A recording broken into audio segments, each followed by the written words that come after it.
Hi, K B സ്വാഗതത്തിൻ്റെ പുതിയ എപ്പിസോഡിലേക്ക് എല്ലാവർക്കും സ്വാഗതം. ഞാൻ പ്രസാദ്. ഭൂരിഭാഗം ബിസിനസ്സുകളും തകർന്നു പോകാനുള്ള കാരണം, ഭൂരിഭാഗം ആൾക്കാരും രക്ഷപ്പെടാതിരിക്കാനുള്ള കാരണം, ഭൂരിഭാഗം സർക്കാരുകൾ പരാജയപ്പെട്ടു പോകാനുള്ള കാരണം ലോങ് ടേം പ്ലാനിങ് ഇല്ല എന്നതാണ്. അതായത് ദീർഘകാല വീക്ഷണമില്ല. ഇതൊരു 10 കൊല്ലം കഴിഞ്ഞാൽ എവിടെ എത്തും, ഒരു 15 കൊല്ലം കഴിഞ്ഞാൽ എവിടെ എത്തും, 20 കൊല്ലം കഴിഞ്ഞാൽ എവിടെ എത്തും എന്ന് ചോദിച്ചാൽ ഒരു ഏകദേശ രൂപം പോലും പറയാൻ പലർക്കും പറ്റാറില്ല.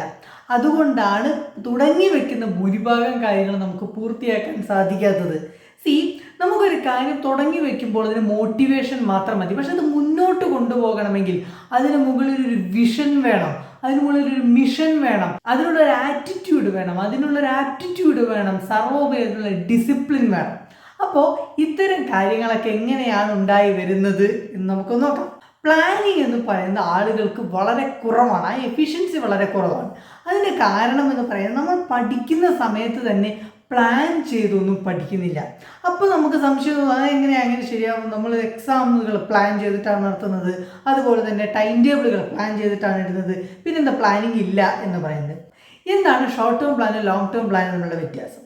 ഷോർട്ട് ടേം പ്ലാൻ എന്ന് പറയുന്നത് നമുക്ക് ലക്ഷ്യം മുന്നിൽ കാണാം, അഥവാ നമ്മുടെ മുന്നിലുള്ള ചലഞ്ചിനെ നമുക്ക് മുന്നിൽ കാണാം, റിസൾട്ട് എന്തായിരിക്കുമെന്ന് നമുക്ക് നേരത്തെ അറിയാം എന്ന രീതിയിൽ കാര്യങ്ങളെ ജസ്റ്റ് ഓപ്പറേറ്റ് ചെയ്താൽ മതി എന്നതിനെയാണ് നമ്മൾ ഷോർട്ട് ടേം പ്ലാൻ എന്ന് പറയാം. ടിപ്പിക്കലി ഒരു ഷോർട്ട് ടേം പ്ലാൻ എന്ന് പറയുന്നത് 14 ദിവസം മുതൽ 1 മാസം വരെ നീണ്ടു നിൽക്കുന്ന ആ ഒരു കാലയളവ് മാത്രം നമ്മൾ വർക്ക് ചെയ്താൽ മതി, നമ്മൾ അതിൽ ഓപ്പറേറ്റ് ചെയ്താൽ മതി എന്ന രീതിയിൽ ചെയ്യുന്ന കാര്യങ്ങളെയാണ് നമ്മൾ ഷോർട്ട് ടേം പ്ലാൻ എന്ന് പറയാം. ഇനി സ്കൂളുകളിലും മറ്റും ഉണ്ടാക്കി തരുന്ന പ്ലാനുകൾ, ടൈം ടേബിൾ ആയാലും ശരി, എക്സാം ആയാലും ശരി, അക്കാഡമിക് ഇയർ ആയാലും ശരി, അതൊക്കെ യഥാർത്ഥത്തിൽ പ്രീ പ്ലാൻഡ് ആണ്, പ്രിപ്പയർഡ് ആണ്. നമുക്ക് നേരത്തെ തന്നെ അറിയാം, നമ്മൾ 1ാം ക്ലാസ് ചേരുമ്പോൾ അറിയാം 10 കൊല്ലം കഴിഞ്ഞാൽ 10ാം ക്ലാസ് വരുമെന്ന് നമുക്കറിയാം, 12 കൊല്ലം കഴിഞ്ഞാൽ +2 വരുമെന്ന് നമുക്കറിയാം. അത് നേരത്തെ കൂട്ടി നമുക്ക് അറിയാവുന്ന വിഷയങ്ങളാണ്. നമ്മൾ അറിയാതെയല്ല അവിടെ മുന്നോട്ട് പോകുന്നത്. നമുക്ക് വരാൻ പോകുന്ന ചലഞ്ചസ് എന്താണെന്ന് നമുക്കറിയാം, നമ്മൾ ചെയ്യേണ്ട കാര്യങ്ങൾ എന്തൊക്കെയാണെന്ന് നമുക്കറിയാം, നമ്മൾ എടുക്കേണ്ട ഡിസിഷൻസ്, അതിനുള്ള ഓപ്ഷൻസ് പോലും നമുക്ക് നേരത്തെ അറിയാം എന്നതാണ്. അപ്പോൾ ഇത് നേരത്തെ കൂടി റെയിൽ പാളം ഇട്ട് അതിൽ കൂടെ തീവണ്ടി ഓടിക്കുന്ന പോലെ വഴി നേരത്തെ വെട്ടി വെച്ചിട്ടുണ്ട്, നമ്മളങ്ങോട്ട് പോയാൽ മതി എന്ന രീതിയിൽ ലോങ് ടേം പ്ലാനുകൾ നേരത്തെ കൂട്ടി ഉണ്ടാക്കി പ്രിപ്പയർഡ് ആയതുകൊണ്ടാണ് നമുക്കിത് നമുക്ക് വേണ്ടി ചെയ്യാൻ സാധിക്കാത്തത്. യഥാർത്ഥത്തിൽ ഒരു ഇൻഡിപെൻഡൻ്റ് ആയ വ്യക്തിയായിട്ട് നമ്മൾ പുറത്തിറങ്ങുന്നത് പഠനത്തിന് ശേഷമാണ്. +2 കഴിഞ്ഞ് ഒരു ഡിഗ്രി കഴിഞ്ഞ് നമ്മൾ നേരെ ജോലിയിലേക്ക് കയറുന്നു. അപ്പോഴാണ് യഥാർത്ഥത്തിൽ ലോങ് ടേം പ്ലാൻ എന്നൊരു സംഗതി ആദ്യമായിട്ട് കാണുന്നത്. പലപ്പോഴും 18-20 വയസ്സിലാണ് ആദ്യത്തെ ലോങ് ടേം പ്ലാനിനെ കുറിച്ച് നമ്മൾ ചിന്തിക്കുന്നത്. അപ്പോൾ അങ്ങനെ വരുന്ന സമയത്ത് സ്വാഭാവികമായും വ്യക്തികൾ പതറിപ്പോകാനുള്ള ചാൻസ് ഉണ്ട്. അതാണ് സംഭവിക്കുന്നത്. ഇനി പ്ലാനിങ്ങിനെ കുറിച്ച് മറ്റൊരു മിഥ്യാധാരണ, അതും സത്യം പറഞ്ഞാൽ സ്കൂളുകളിൽ നിന്നുണ്ടായി വരുന്നതാണ്.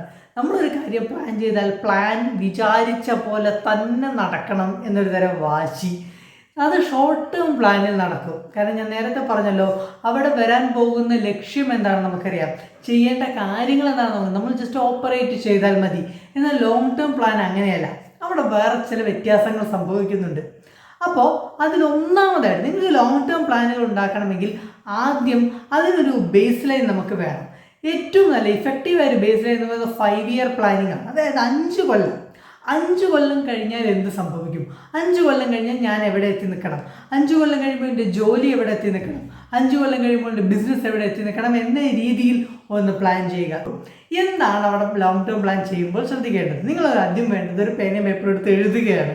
നമ്മൾ വിചാരിക്കുന്ന കാര്യങ്ങൾ ഭയങ്കര എലാബറേറ്റ് ആയിട്ട് ഫീൽ ചെയ്യും. എന്നാൽ അതേ സംഭവം എഴുതുന്ന സമയത്ത് വളരെ ചെറിയ ക്രിസ്പായിട്ടുള്ള ഫോമിലേക്ക് നമുക്ക് കിട്ടും. അപ്പോൾ ആദ്യം എഴുതേണ്ട പോയിന്റ് എന്ന് പറയുന്നത് എന്തായിരിക്കണം റിസൾട്ട്സ് എന്നതാണ്. എന്തായിരിക്കണം ഇതിൻ്റെ ഔട്ട്കം? ഞാൻ ഈ പ്ലാൻ വർക്കൗട്ട് ചെയ്ത് ലാസ്റ്റ് എത്തി നിൽക്കേണ്ട ഡെസ്റ്റിനേഷൻ, എത്തി നിൽക്കേണ്ട സ്ഥലം എന്താണ് എന്നതാണ് ആദ്യം വെക്കേണ്ടത്.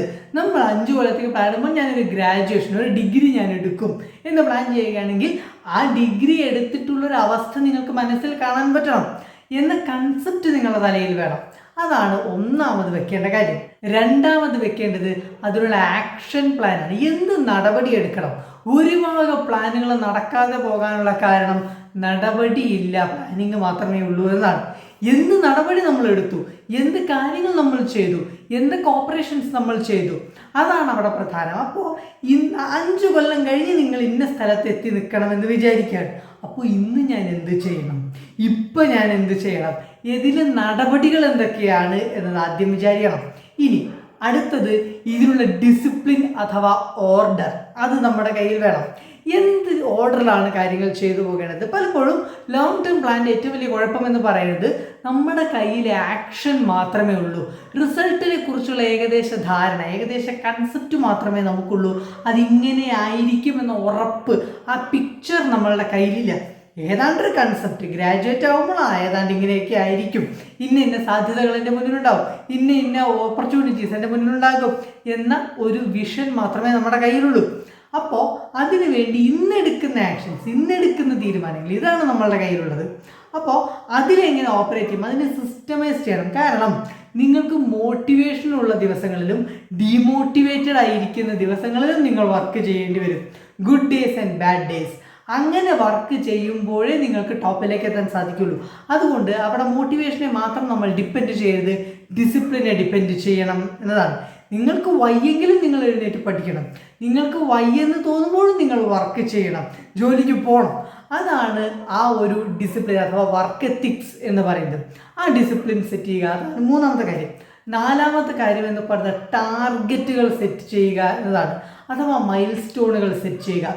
ടാർഗറ്റ് സെറ്റ് ചെയ്യാൻ പറയുന്നതിൻ്റെ കാരണം എന്താണെന്ന് വെച്ചാൽ ടാർഗറ്റ് ഓർത്ത് ടെൻഷൻ അടിക്കാനല്ല, ടാർഗറ്റ് ഉണ്ടെങ്കിൽ നമുക്ക് വർക്ക് ചെയ്യാൻ തോന്നുള്ളൂ. പലപ്പോഴും ഈ വലിയ ഒരു ലക്ഷ്യം നമ്മുടെ മുന്നിൽ നിൽക്കുകയാണ്, വലിയ ലക്ഷ്യത്തെ ചെറിയ ചെറിയ ടാർഗറ്റുകളാക്കി നമ്മൾ മാറ്റുമ്പോൾ പടിപടിയായി മുന്നേറുക ചെയ്യുക. തെങ്ങിൻ്റെ മുകളിലേക്ക് ഒറ്റ ഓട്ടത്തിന് ഒരു തെങ്ങ് കയറ്റക്കാരന് കയറിപ്പോകാറില്ല, ഓരോ അടിയും ശ്രദ്ധിച്ച് കയറാറുള്ളൂ. അതുപോലെയാണ് നമ്മൾ ടാർഗറ്റ് സെറ്റ് ചെയ്യേണ്ടത്, 1 സ്റ്റെപ്പ് അറ്റ് എ ടൈം. അങ്ങനെ ടാർഗറ്റുകൾ സെറ്റ് ചെയ്യുക. അങ്ങനെ ഒരുപാട് ടാർഗറ്റുകളെ അച്ചീവ് ചെയ്ത് നമ്മൾ പതുക്കെ ലക്ഷ്യത്തിലേക്ക് എത്താം. നേരത്തെ പറഞ്ഞ പോലെ 5 കൊല്ലത്തെ ഒരു പ്ലാനാണ് നമ്മുടെ കയ്യിലുള്ളത് എങ്കിൽ 1 കൊല്ലം കൊണ്ട് എന്ത് അച്ചീവ് ചെയ്യാൻ പറ്റും, 6 മാസം കൊണ്ട് എന്ത് അച്ചീവ് ചെയ്യാൻ പറ്റും, 2 മാസം കൊണ്ട് എന്ത് അച്ചീവ് ചെയ്യാൻ പറ്റും, 1 മാസം കൊണ്ട് എന്ത് അച്ചീവ് ചെയ്യാൻ പറ്റും. അങ്ങനെ ആകുമ്പോൾ ഇന്ന് ഞാൻ എന്ത് ചെയ്യണം എന്ന രീതിയിൽ നമ്മൾ ടാർഗറ്റുകൾ പ്ലേസ് ചെയ്തുകൊണ്ടിരിക്കുക. കാരണം ചെറിയ ചെറിയ പ്രോഗ്രസ് ആണ് വലിയ ലക്ഷ്യങ്ങളിലേക്ക് എത്തുക എന്നതാണ്. ഇനി ഇംപ്രൊവൈസ് ചെയ്യാൻ പഠിക്കണം. അടുത്ത പോയിന്റ് അതാണ്. അതായത് ഇതിനെ വിപുലീകരിക്കുക അഥവാ ലെവറേജ് ചെയ്യുക എന്ന് നമ്മൾ ഒന്നുകൂടി ടെക്നിക്കലായിട്ട് പറയാറുണ്ട്. ലെവറേജ് ചെയ്യുമ്പോൾ അടുത്ത ലെവലിലേക്ക് ഉയർത്തുക. നമ്മളിപ്പോൾ കുഞ്ഞു കാര്യമായിരിക്കും ചെയ്തിട്ടുണ്ടാവുക, അടുത്ത ലെവലിലേക്ക് എത്തുമ്പോൾ അതിൻ്റെ വലിയ തോത് നമ്മൾ ചെയ്യേണ്ടി വരും, അഥവാ ഒന്നുകൂടി ഇംപ്രൊവൈസ്ഡ് ആയ വേർഷൻ നമ്മൾ ചെയ്യേണ്ടതായിട്ട് വരും. ഉദാഹരണം, നിങ്ങൾ തടി കുറയ്ക്കാൻ തീരുമാനിച്ചു, 6 മാസം കൊണ്ട് 6 കിലോ കുറയ്ക്കുമെന്ന് നിങ്ങൾ വിചാരിച്ചു. ഇന്ന് ചിലപ്പോൾ നിങ്ങൾ 5 മിനിറ്റ് എക്സസൈസ് ചെയ്തിട്ടുണ്ടാവുള്ളൂ, നാളെ അത് 10 മിനിറ്റ് ആക്കണം.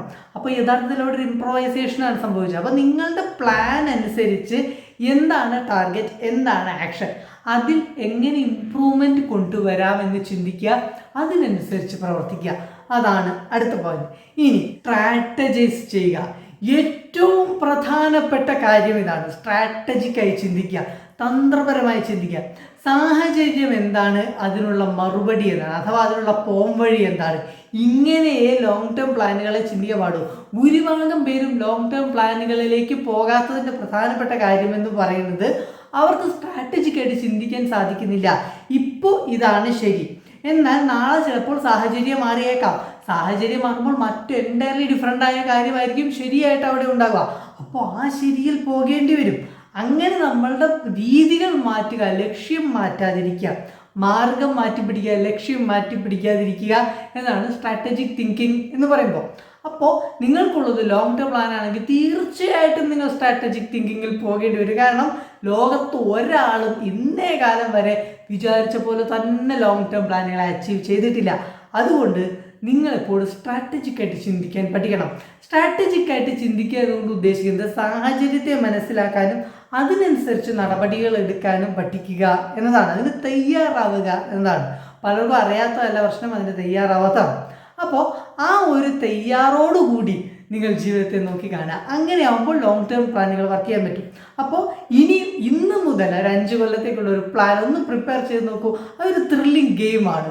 നിങ്ങളത് അച്ചീവ് ചെയ്യുമ്പോൾ ഉണ്ടാകുന്ന ആ ഓരോ പടി നിങ്ങൾ ഏറുമ്പോൾ ഉണ്ടാകുന്ന ആ ഒരു രസമുണ്ടല്ലോ, ആ ഒരു ഹരമുണ്ടല്ലോ, അത് ഭയങ്കര ത്രില്ലിംഗ് ആണ്. അതുകൊണ്ടാണ് പ്രിയപ്പെട്ട ഒരു വീഡിയോ ഇഷ്ടപ്പെട്ടാൽ ദയവായി മറ്റുള്ളവർക്ക് ഷെയർ ചെയ്യുക, വീഡിയോ ലൈക്ക് ചെയ്യുക, അതുപോലെ ചാനൽ സബ്സ്ക്രൈബ് ചെയ്യില്ലെങ്കിൽ സബ്സ്ക്രൈബ് ചെയ്യുക.